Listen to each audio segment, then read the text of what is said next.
ஜென்மம் வாங்கி வந்து இரு ஜென்மம் வாழுகிறேன். இது என்ன கதை என்று விதி கேட்குதே. மாயமா என் கண்ணீர் மாறுமா?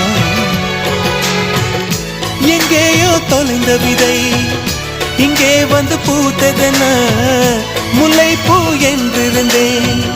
முள்ளோடு பாய்ந்ததென்ன நான் உடன் நிற்க நிழல் என்னை தூரத்த உயிர் தியக்கும் பயணம் என்ற திருப்பத்தில் முடிவது ஓய்ந்தது.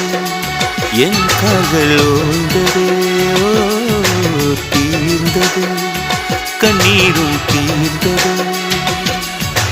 பூசும் மஞ்சள் பூசிய பூன்று பூமியோடு போன பின்னும் பூத்தது ஏனென்று என் கண்கள் போய் சொல்லுமா?